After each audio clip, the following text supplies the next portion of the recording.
realmente hay. Este es un dato oficial, de la Ciudad de Buenos Aires. Este es un dato oficial. O sea, no es una consultora privada, quiero decir. No, esto es de la Ciudad de Buenos Aires. Es de la Ciudad de Buenos Aires. La Oficina de Estadísticas del Gobierno de la Ciudad de Buenos Aires. Exacto, el índice de desocupación. 8% en la ciudad en el último trimestre de 2016, aquel en el que el INDEC mide 5.7, si mal no recuerdo. Sí, y recordemos, Víctor Hugo, que dio un desempleo a la baja el Índice Nacional de Estadísticas y Censos en función de la cantidad de gente que dejó de buscar trabajo. El INDEC eso lo plasmó en su informe técnico como gente que buscaba refugio en la inactividad laboral. Bueno, una licencia literaria, pero que a fin de cuentas lo que quiere decir es que más de 200.000 personas dejaron de buscar trabajo. Exacto, y es muy cruel decir que la desocupación ya no es la que era porque las personas no salen ni a buscar trabajo. Y es muy triste por lo que no salen a buscar trabajo, muchas veces porque no tienen para moverse. ¿Cuánto le cuesta a una persona del conurbano día por día venir a la capital, que es donde más posibilidades tiene de conseguir trabajo, a pedirlo? ¿Cuánto tiene que gastar para moverse dentro del conurbano? 2 o 3 micros que tenga que tomar cada día, y algo porque se aleja de su casa durante 24 horas y algo para comer. Es tristísimo que digan que baja la desocupación porque la gente se queda en su casa, primero por la frustración de pedir trabajo y que no lo haya, y segundo porque no tiene en muchas ocasiones para pedir trabajo. Esto es lo que determina que el gobierno las cosas no le estén saliendo bien, que las elecciones de octubre sean muy temidas y que haya quienes no quieren y van esas elecciones. Una frase, una más, podríamos decir, poco feliz en términos del fortalecimiento de las instituciones, ¿por qué no? En este caso, de la vicepresidenta de la República. Estamos hablando de Marta Gabriela Michetti, que uno podría decir que no era la agenda del gobierno suspender las elecciones, ¿no? Una tentación que tienen gobiernos que no suben por el voto de la gente, por el voto democrático, por el voto popular, a ejercer la primera magistratura de la Argentina. No hay un invento, no hay una sacada de contexto. Escuchemos qué dijo la vicepresidenta de la República.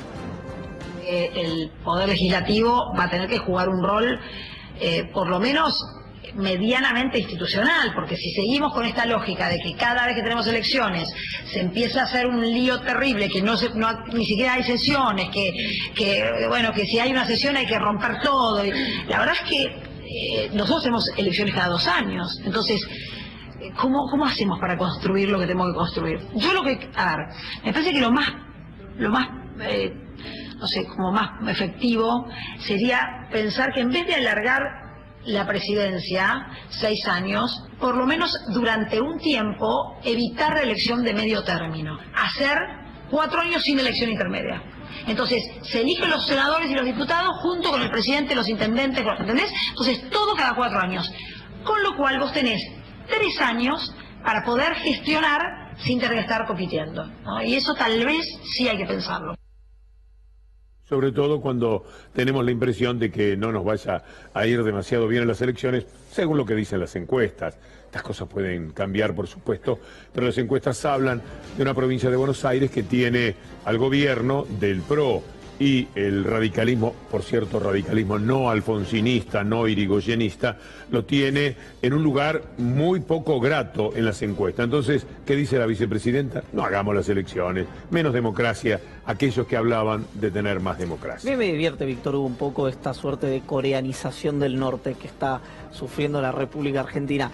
Al margen de la humorada, hay que decir que estas discusiones respecto a las reformas, la vicepresidenta hablaba de la extensión del mandato a 6 años o no tener elecciones en el medio. Se han discutido muchísimo a lo largo del regreso democrático desde que el doctor Raúl Alfonsín hizo retornar la gente, la democracia en la República Argentina, para que esta gestión, las gestiones de gobierno, Víctor Hugo, no sufran intervalos en los que dicen quienes ejercen la primera magistratura se politiza mucho el año, pero es algo que le ocurre a todos los gobiernos.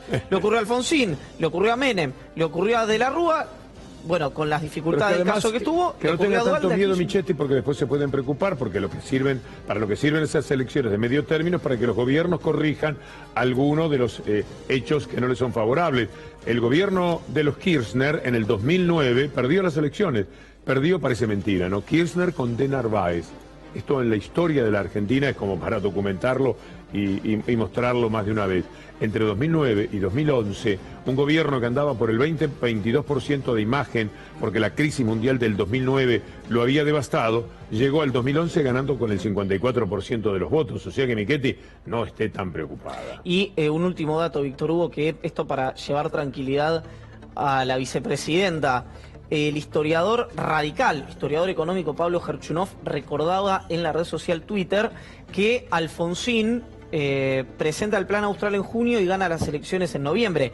Es decir, al PRO todavía le queda margen, si modifica el rumbo, si sigue haciendo lo mismo va a obtener los mismos resultados, pero si modifica el rumbo le queda margen para crecer electoralmente en la provincia de Buenos Aires y en todo el territorio nacional. Haciéndose el duro como intenta Macri y después no sabiendo qué decir, balbuceante, frente a una animadora de televisión, no es como van a mejorar la situación. Por ejemplo, atendiendo el reclamo de los docentes, adecentando el tema de los salarios docentes, invirtiendo en educación y no guardándose la plata para volcarla en la campaña, van a poder hacer mejor campaña que invirtiendo solamente en la publicidad y comprando la buena voluntad que puedan tener en las radios y en los canales. Y nosotros nos quedamos y la agenda de medios se quedó con el furcio del presidente y el desconocimiento en función de cuánto era la mínima. Que, dicho sea de paso, en general, ustedes recuerden que el 82% móvil era el 82% del mínimo vital y móvil, con lo cual el presidente tampoco sabe cuánto es el salario mínimo vital y móvil en la Argentina. Porque si supiera no hubiese dicho 9.000 y pico, está en 8.060. Ya nos vamos a ocupar de eso. Ahora, es un buen tema. Claro, el otro punto, Víctor Hugo, es que no supo cuánto pedían los docentes. No solamente cuánto cuánto era la jubilación mínima, tampoco sabía cuánto pidieron los docentes ante la pregunta de Mirta Le hubieran Legrand. preguntado por el resultado de Boca, es decir, una un poco más fácil, porque también las preguntas tenían su trampa, preguntaban cada cosa, pobre Macri. Bueno, vamos a hablar de algo que uno tampoco quisiera, así como alguien no quiere las elecciones, uno no quisiera encontrarse de frente a cierta persona. ¿Vos lo decís por Roger Federer, por ejemplo? ejemplo. Yo creo que de Roger Federer conoce mucho.